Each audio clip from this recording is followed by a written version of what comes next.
দিলে আমরা খাইয়া দোয়া করি আর আপনার লাগে আল্লাহ আপনার ইয়ে করবা দিন। পবিত্র রমজান মাসে সাওয়াবের আশায় প্রতিদিন প্রায় ৩,০০০-এরও বেশি মানুষের মাঝে ইফতার বিতরণ করছেন সিলেট ৬ আসনের সাবেক সংসদ সদস্য পদপ্রার্থী মুহাম্মদ ফখরুল ইসলাম, যা গোলাপগঞ্জ ও বিয়ানীবাজার উপজেলার ১৩টি বুথ ও বেশ কয়েকটি উপবুথের মাধ্যমে পুরো রমজানে ১ লাখ মানুষকে ইফতার বিতরণ করা হবে।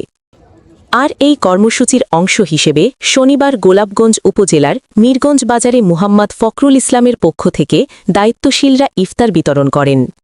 মাশাআল্লাহ মাশাআল্লাহ, আলহামদুলিল্লাহ আলহামদুলিল্লাহ, আল্লাহু আকবার আল্লাহু আকবার। ইফতার করানি যে কত সওয়াব আলিম উলামা হলো কইয়া তা কইন, দোয়া সওয়াব করানি সওয়াব।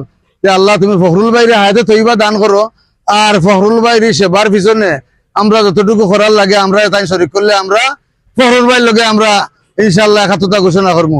এ সময় রোজাদাররা মুহাম্মদ ফখরুল ইসলামের এই উদ্যোগকে সাধুবাদ জানিয়ে ইফতার সাদরে গ্রহণ করেন। ঈদের সেরা পাঞ্জাবি কিনতে চলে আসুন গোলাপগঞ্জ চৌমোহনীর মসজিদ মার্কেটের ২য় তলায়। থাকছে ঈদ স্পেশাল ডিসকাউন্ট।